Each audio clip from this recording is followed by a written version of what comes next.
Coming up on Valley News Live at 6, new studies showing the teen vaping problem isn't getting any better. How it looks here in the Red River Valley. Plus, hear who's speaking up about a Fargo City Commissioner's controversial comments at a recent meeting. And meet the Fargo man who served in the military during not one, not two, but 3 wars. Valley News Live at 6 starts right now. This is Valley News Live at 6.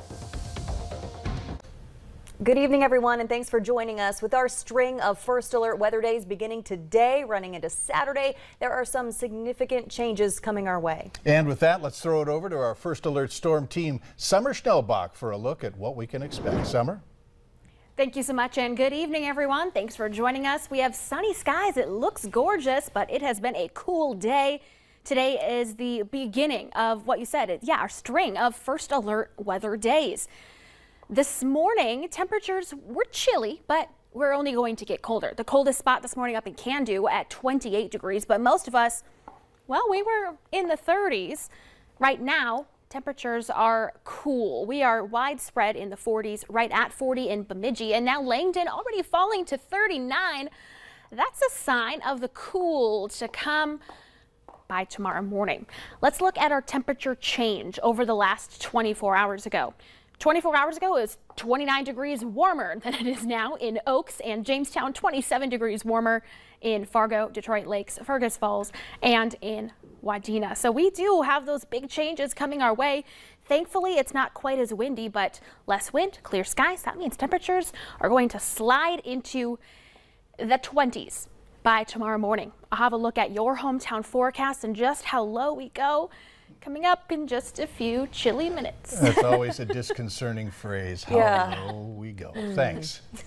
A man from Cooperstown who recently moved to Colorado is missing after going into the mountains. David Lundy went missing 6 days ago. According to Ted Holteen, who's the public affairs manager for the county, Lundy was supposed to return Saturday evening. They found his car where he left it when he headed into the mountains, but now time is starting to run out.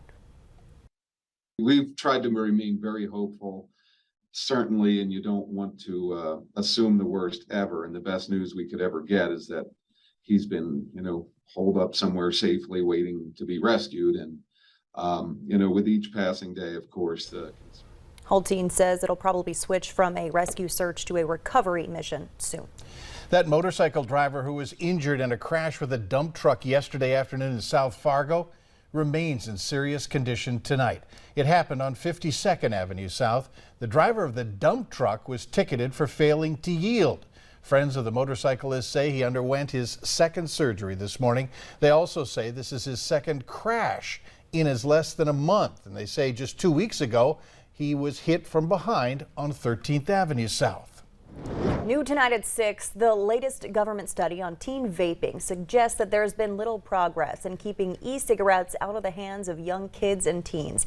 And officials report more than 2.5 million young people in the U.S. admit to using some sort of vaping device. Valley News Team's crime and safety reporter Bailey Hurley spoke with local law enforcement today on trends in the metro and how parents can help put an end to this crisis. A drawer full of vapes sits in West Fargo School Resource Officer Jason Balvick's office. This might look like a marker to a parent or something like that. It's a display of all the different shapes, colors, and flavors he's confiscated from students within the last year. I think I took one the other day that was like an Oreo milkshake flavor, and I'm like, well, it sounds great, but obviously not good for your health and everything else. Balvick says those fun flavors are the main struggle in getting students to understand the dangers and health concerns of vaping, saying he's seen students as young as 4th and 5th grade with e-cigarettes. They don't think it harms them because they're like, well, it's just a mist that goes into my lungs. It's not a chemical. Very quickly, we are seeing a lot of not just recreational use, but full-on addiction occurring. In West Fargo, Officer Balvick says they confiscate the vapes, contact parents, and also give citations. But both he and Sergeant Jacobson say the best way to start tackling the vaping issue is through education. We just really want to nip it in the bud before their curiosity and their addiction increases outside of those scopes. This is bad enough. We don't want to see it go down an even darker road. Balvick says his drawer is a testament to how diverse vapes can look and encourages parents to educate yourself so you know what you're keeping your eye out for. adding it's never too late to talk with your child about tobacco use. Bailey Hurley, Valley News Live. The FDA tried to ban the leading e-cigarette maker Juul's products earlier this summer, but that effort is put on hold following a court challenge. A player on the boys soccer team at West Fargo Cheyenne is speaking out tonight. In a statement, senior captain Connor Anderson is calling on administrators to make a change. That's after the team was forced to forfeit all their games, including the state tournament, due to an ineligible athlete. It says, in part, the responsibility for the situation was taken behind closed doors, not in the public eye, as well as this, our athletic administrators declared this a system error. It goes on to say the team and coaches did not know about the ineligibility. Anderson says this is not the first time this mistake has been made. He says he and his teammates want an answer on how this is going to be fixed, so no other athletes have to go through this. You can read that full statement at valleynewslive.com. With harvest season underway, the Minnesota Department of Transportation is asking motorists to safely share the road with farm equipment. Data shows that there were 374 crashes involving farm equipment in Minnesota from 2019 through 2021.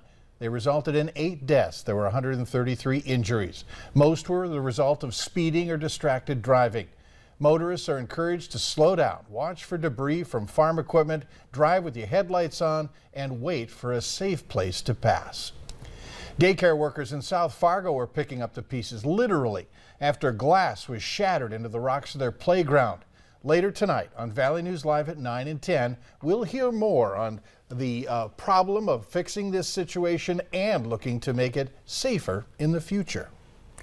The president of Honor Flight North Dakota and Minnesota described this year's 3 trips to our nation's capital as amazing. Hundreds of veterans were given the opportunity to see the memorials and monuments for free as a way of saying thanks for their service to our country. Tonight, as we wrap up our coverage of the most recent trip, we introduce you to a man who drew a lot of attention from fellow veterans. That's Earl Lindsay of Fargo, lining up with other Army veterans for a photo at the Army Museum in Washington, D.C. Lindsay served during World War II, a stretch that lasted from 1946 to 1949. But if you notice on his cap, his career in the military was far from over. How and why did you serve in 3 different wars? They needed help. So I was able to do my job, so that's what I did. And if it were up to the 95-year-old, he would have continued serving. I tried to go to Afghanistan, but they wouldn't let me. They said I'd done enough. Earl was married for many years, but became a widow. And that's where his escort and neighbor, James Brandon, and his family stepped in. For the last 11 years, he's been coming to my side of the family. He's like family to us. He has no family. He had no kids and stuff, so he comes to all the holidays. We do everything with him. James says anyone would be honored to know Earl. He's the kind of guy who wants to help people. I saw it right away, and I love visiting him, listening to his stories about the wars. As did other veterans on this honor flight, who would gather around Earl to share their war experiences. For Earl Lindsay, it's the best of both worlds. He's getting to remember the close-knit brotherhood he had while serving our country, and enjoying the never-ending love of a family afterwards. James' daughter and her husband flew separately to Washington, D.C., where they surprised Earl and tagged along with us. That was just one of several of the examples of veterans who went on this trip and were happy and, yes, surprised to see family members who unexpectedly showed up. Great story, Mike. Thanks. I'm not crying. I might be crying. Later here on Valley News Live at 6, we'll take a look at self-driving cars hitting the road in one Minnesota city. And First Alert Weather Days continue tonight through Saturday morning. Here's what you need to know by bedtime tonight.